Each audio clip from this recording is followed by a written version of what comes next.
Gram सभा नियावा से प्रधान पद के प्रत्याशी, प्रधान पद सेवक और होने वाले प्रधान, आपका बेटा, आपका चहेता, आपका दुलरुआ माता प्रसाद शुक्ला जी। तो मेरे भाई और बहनों, इस बार इतना मतदान कर दीजिए कि आपके गांव में इतिहास बन जाए और माता प्रसाद शुक्ला भैया प्रधान बन जाएं और आपके गांव को सुंदर बनाने का काम, स्वच्छ बनाने का काम करें। गायक गगनदीप सिंह, धन्यवाद।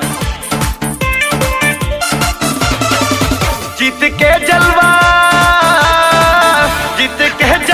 अब की देखाइब हो, उड़े मका मछा बांधी के माता प्रसाद जी का जिताइब हो, उड़े मका मछा बांधी के। माता प्रसाद शुक्ला जी ऐसे इंसान हैं, गरीबों का सहारा, गरीबों के सहाई, सबको सीने से लगाने वाले, सबको अपना समझने वाले, सबका फोन उठाने वाले, सबसे हालचाल लेने वाले, सबके दिलों में रहने वाले माता प्रसाद शुक्ला जी। मेरे भाई और बहनों, भूल मत जाना, याद रखना, इस बार प्रधान बनाना है तो माता प्रसाद शुक्ला भैया को ही जिताना है। बहुत बहुत धन्यवाद। सबके जुबा पे हो यही के नमवा बा, रहले हर दिल में ऐसन कमवा बा। सबके जुबा पे हो यही के नमवा बा, रहले हर दिल में ऐसन कमवा बा। पूरे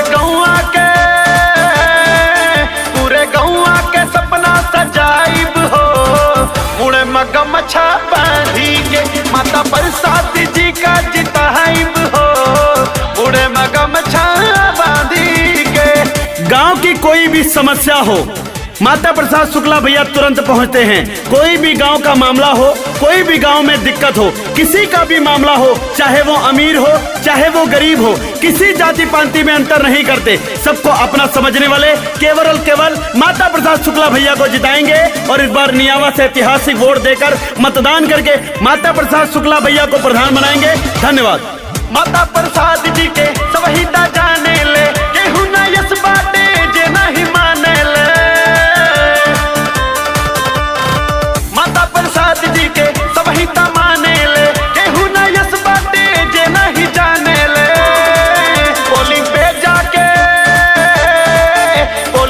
जाके मोहर लगाइब हो, उड़े मगा मछा बांधी के माता प्रसाद जी का जिताइब हो, उड़े मगा मछा बांधी के। और माता प्रसाद भैया को माँ बहनों का आशीर्वाद मिल रहा है, बुजुर्गों का आशीर्वाद मिल रहा है और साथ साथ भगवान का भी आशीर्वाद मिल रहा है। कालिका बाबा की जय।